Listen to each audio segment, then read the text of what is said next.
ఎట్లా చూస్తున్నారు? అన్ని వెర్షన్స్ విన్నారు మీరు. బలరాం గారు నమస్తే. ప్యానల్ మెంబర్స్ అందరికీ నమస్కారం సార్. టీడీపీ నాయకులు జగదీష్ గారు చాలా కరాఖండిగా చెప్పారు, Ram Gopal Varma will be facing the music అని. అది ఏ మ్యూజిక్ తినాల్సి వస్తుంది మరి? రెహమాన్ దా, లేకపోతే దేవిశ్రీ ప్రసాద్ దా, లేకపోతే రామ్ గోపాల్ వర్మకి అయితే ఈయన కీరవాణి కాదు, కరెక్ట్. మీరు మంచి కరెక్ట్గానే ఉన్నారు. కీరవాణి మ్యూజిక్ అంటే ఆయనకి ఇష్టం కాబట్టి కీరవాణి మ్యూజిక్ వినిపిస్తారా? ఇప్పుడు ఎవరో ఒకరితో మాట్లాడండి, మ్యూజిక్ డైరెక్టర్తో ముందు అయితే మాట్లాడి ఆ మ్యూజిక్ ఏదైనా ఆయనకి మరి బ్యాక్గ్రౌండ్లో వినిపించడానికి ప్రయత్నం అయితే చేయండి. ఇవన్నీ డిబేట్లో చెప్పుకోవడానికి చాలా బాగుంటాయి, కానీ రామ్ గోపాల్ వర్మ ప్యాంటులు దొడుచునేని, రామ్ గోపాల్ వర్మ భయపడుతున్నాడని, పారిపోతున్నాడని. రామ్ గోపాల్ వర్మ ఆల్రెడీ వచ్చి ఆయన ఇంటర్వ్యూలు ఇస్తుంటే ఏకంగా పారిపోయాడు. ఇవన్నీ వీళ్ళు మాట్లాడుకోవటం వల్ల ఏంటి ఉపయోగం? ఇక్కడ ఒక అంశం అండి, రామ్ గోపాల్ వర్మ లేవనెత్తినటువంటి ప్రశ్నలకి ఈ ప్రభుత్వంలో ఉండేటువంటి వాళ్ళు పోలీసు సమాధానం చెప్పమనండి, చెప్పొచ్చు కదా. లేదంటే రేపు పొద్దున వాళ్ళు కోర్టులో సోమవారం మళ్ళీ వాయిదా ఉంది కాబట్టి సోమవారం వరకు వాళ్ళు వెయిట్ చేయండి. ఇక్కడ పోలీసులు ఎందుకు పట్టుకోలేకపోతున్నారు అది ఇది అని చాలా మంది మాట్లాడుతున్నారు. పోలీసులు అత్యవసరంగా రామ్ గోపాల్ వర్మ ఎక్కడున్నాడు?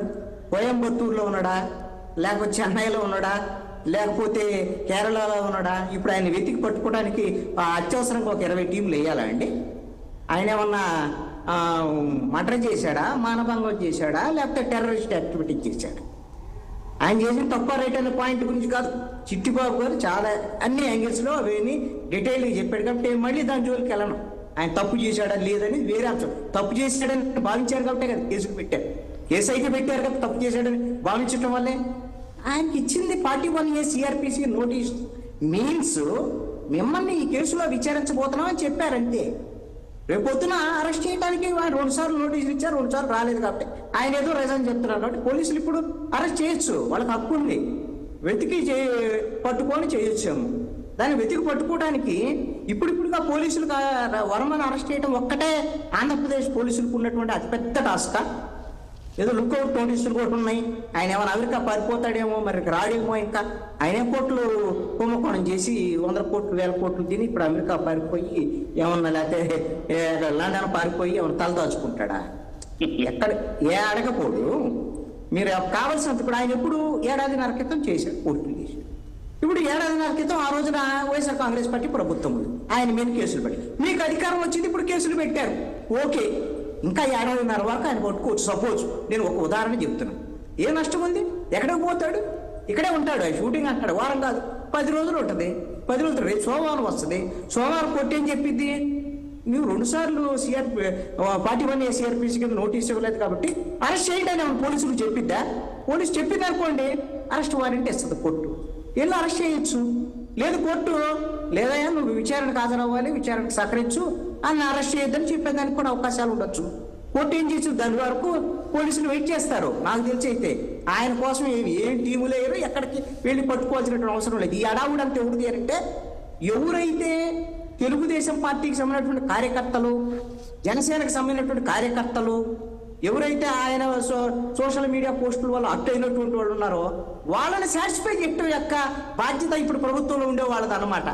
అదిగో చూడండి, ఇదిగో చూడండి, ఆయన ప్యాంటు తడుపుకుంటున్నాడు, భయపడుతున్నాడు, దాక్కుంటున్నాడు అని ఏమి మాట్లాడటం అన్నీ కూడా వాళ్ళ కార్యకర్తలు సాటిస్ఫై చేయటానికి.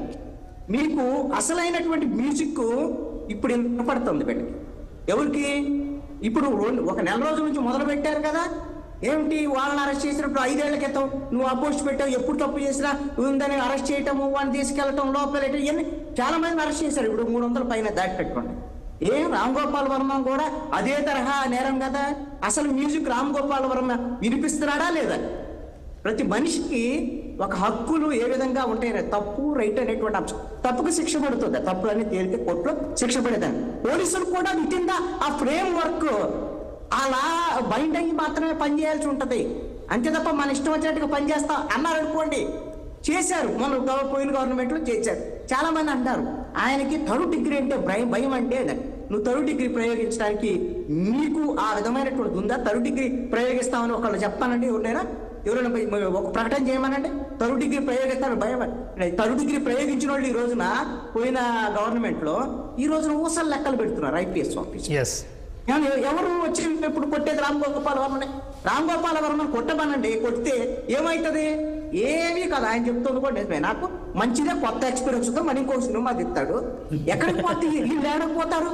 ఎక్కడికి పోతారు? 5 ఏళ్లే కదా. ఇప్పుడు మనం మ్యూజిక్ వింటున్నాం కదా, వైఎస్ఆర్ కాంగ్రెస్ పార్టీ వాళ్ళు ఇష్టారాజ్యంగా చేసినప్పుడు వాళ్ళు ఈ రోజున ఆ మ్యూజిక్ ని ఫేస్ చేస్తున్నారు. ఇప్పుడు ఒకవేళ వీళ్ళు ఇష్టారాజ్యంగా చేశారనుకోండి, వీళ్ళు కూడా 5 ఏళ్ల తర్వాత ఆ మ్యూజిక్ వీళ్ళు కూడా వింటారు. వినసం పైన మ్యూజిక్ వాళ్ళు కూడా వినిపిస్తారు. ఇక్కడ కీలకమైనటువంటి అంశం ఏంటంటే రామ్ గోపాల్ వర్మ ఒక్కడే ఆయన ఏదో చేశాడు. అతను చాలా స్పష్టంగా క్లారిటీ ఉన్నాడు. ఆయన తప్పు చేశాడు, రైట్ చేశాడు, నేను సర్టిఫికేట్లు ఇవ్వను. ఆల్రెడీ కేసు నమోదు అయిందంటేనే తప్పు చేశాడని ఆల్రెడీ ఆ విధమైనటువంటిది ఉంటే మాత్రమే కేసు నమోదు ఎఫ్ఐఆర్ కడతారు. లేదంటే పొద్దున కోర్టు ఆ ఎఫ్ఐఆర్ కట్టేటువంటి వాళ్ళకి పనిష్మెంట్ ఇచ్చేదానికి అవకాశం ఉంటుంది. ఇది ఎట్లా అయితే అసలుకి కాగ్నిజిబుల్ ఎలా అవుతుంది అంటారు. ఎఫ్ఐఆర్ అయింది. ఒక చోట కాదండి, 4 చోట్ల అయింది. ఆయన కూడా ఇది కూడా అంశాన్ని రైట్ చేశాడు. నువ్వు ఎప్పుడు 1.5 క్రితం దానికి ఇప్పుడు ఎక్కడ పడితే అక్కడ మనోభావాలు దెబ్బతండి. అంటే ఇప్పుడు వాళ్ళ గవర్నమెంట్ వచ్చిందండి, మా పవర్ వచ్చిందని చెప్పుకోవడానికన్నా రామ్ గోపాల్ వర్మ మీద కేసులు పెట్టకపోతే ఎట్లా పాపం? వాళ్ళ కార్యకర్తలకు సమాధానం చెప్పుకోవాలి కదా. ఎఫ్ఐఆర్ లోనే కట్టండి. ఏం చేస్తారు? 4 కాదు 40 కట్టమనండి. కట్టిన తర్వాత ఏమైంది? అరే బాబా, అన్నిటి చోట రావడం అన్ని ఒకే తరహా నేచర్ కదా. ఒకే కేసు ఒక కేసు కింద కోర్టే చెప్పింది, రేపు ఒక చోటే విచారించమని చెప్పింది. ఇదంతా సింపుల్ అన్నమాట. ఇక్కడ ఒక అంశమేనండి, చట్టబద్ధంగా పనిచేసేటువంటి విషయంలో ఈ ప్రభుత్వము, తెలుగుదేశం జనసేన బీజేపీ కూటమి ప్రభుత్వము గత ప్రభుత్వం చేసినటువంటి అంశాల మీద ఒకేసారి ఇప్పుడు సోషల్ మీడియాకు సంబంధించినటువంటి కార్యకర్తల మీద ఈ కక్ష తీర్చుకునేటువంటి పనిలో పడింది. అలాగని వాళ్ళందరూ ఏదో సామాజిక కార్యకర్తలు మంచోళ్ళు కాబట్టి వాళ్ళ మీద కక్ష సాధింపు అంటానికి లేదు. వాళ్ళు తప్పులు చేశారు, ఆల్రెడీ ప్రజలు శిక్ష వేశారండి. వాళ్ళకి 11 సీట్లు ఇచ్చారంటే వైఎస్ఆర్ కాంగ్రెస్ పార్టీని నిట్ట నిలువున పై నుంచి కింద దాకా అందరికీ శిక్ష వేసేశారు. ఇప్పుడు జగన్మోహన్ రెడ్డి ఆ అసెంబ్లీకి పోలేనంత శిక్ష వేసినటువంటి పరిస్థితి ఉంది. ఇంకెంత శిక్ష వేసిన తర్వాత ఒక కార్యకర్తను పట్టుకొని నువ్వు సోషల్ మీడియాలో అప్పుడు ఒక పోస్ట్ పెట్టావు కదా, ఇప్పుడు రా నిన్ను వచ్చేసి మేము నిన్ను విచారించి నీకు ఒక శిక్ష వేసే పని అని. ఇదంతా ఎందుకంటే మన దొగ్ధ ఉంటుంది కదా, అది తీర్చుకోవటానికి అన్నమాట. ఇది ఒక అంశం. రెండోది ఏంటి అని అంటే, మీరెవరైనా వైఎస్ఆర్ కాంగ్రెస్ పార్టీ తరఫున పనిచేస్తారేమో, కార్యకర్తలు ఉంటారేమో, మీ అందరి మీద ఇలా కేసులు పెడతామని బెదిరించటం. అదేవిధంగా ఇప్పుడు ఇది వైఎస్ఆర్ కాంగ్రెస్ పార్టీ వాళ్ళ మీద, కార్యకర్తల మీద కేసులు పెడుతున్నారండి. 5 ఏళ్ళు 10 ఏళ్ళు ఎప్పుడో పోస్టులు పెట్టినటువంటి వాటి మీద. ఇది ఎక్కడికి పోతుందో తెలుసా? అయిపోతుంది. వైఎస్ఆర్ కాంగ్రెస్ పార్టీ వాళ్ళు అయిపోతారు. తర్వాత ఈ ప్రభుత్వం మీద ఎవరైనా విమర్శలు చేశారనుకోండి, ఇక వాళ్ళ మీదకి వస్తుంది. నెక్స్ట్ ఎవరు ఏంటి మీ ఇష్టం వచ్చినట్టుగా ఏదో డిబేట్ లో మాట్లాడుతున్నారు, కృష్ణాజిల్లాలో ఏంటి సంగతి, నీ సంగతి అని ఒక నోటీస్ వస్తుంది. పార్టీ వాళ్ళు చేశారు, వైఎస్ఆర్ కాంగ్రెస్ పార్టీ వాళ్ళు చేసింది అదే. వాళ్ళు అలా చేశారు కాబట్టే అనేకమైన కేసులు పెట్టారు మా ఊళ్ళ మీద కూడా. ఎవరు మీద పడితే వాళ్ళ మీదే కనపడ్డ కేసులు పెట్టారు, లోపలేశారు, బాధారు, అన్నీ చేశారు. జనం బాధురు. ఇప్పుడు వీళ్ళు చేసేది కూడా అదే. రేపొద్దున జనం కూడా చూస్తూ ఉంటారు. జనం ఎలాంటి వాళ్ళు అంటే అన్ని అబ్జర్వ్ చేస్తారండి. వాళ్ళు అన్నింటిలో రెస్పాండ్ అవ్వరు, కామ్గా అబ్జర్వ్ చేస్తారు. వాళ్ళ టైం వచ్చినప్పుడు వాళ్ళు ఏ విధంగా రెస్పాండ్ అవ్వాలో ఆ విధంగా రెస్పాండ్ అవ్వాలి. కాబట్టి 164 సీట్లు వచ్చినటువంటి తెలుగుదేశం జనసేన బీజేపీ కూటమికి ప్రయారిటీకి సంబంధించినటువంటి చాలా అంశాలు చిట్టిబాబు గారు ఒక లిస్టు చదివాడు, ఒక ఎజెండా ఇచ్చాడు. కాబట్టి చిట్టిబాబు గారి ఎజెండాని వాళ్ళేం ఫాలో అవ్వరు, ఎందుకంటే వాళ్ళ ఎజెండా వాళ్ళకు ఉంది. వాళ్ళ ఎజెండా ప్రకారం ఫాలో అవుతారు. కాబట్టి మనం ఏం చెప్పినా ఫాలో అవ్వరు. కానీ ప్రజలు మాత్రము మీరు ఏ ఎజెండా ఫాలో అయ్యారో దానికి అనుగుణంగానే ప్రజల తీర్పు ఉంటుంది. ఈ అంశాన్ని గుర్తు పెట్టుకుని ప్రతి 5 ఏళ్లకు ఒకసారి ప్రజల చేతిలోకి ఒక ఆయుధం అనేటువంటిది వస్తుంది. దాన్ని 5 నెలల్లోనే వ్యతిరేకత వచ్చేటువంటి మాత్రం చేసుకోవద్దు.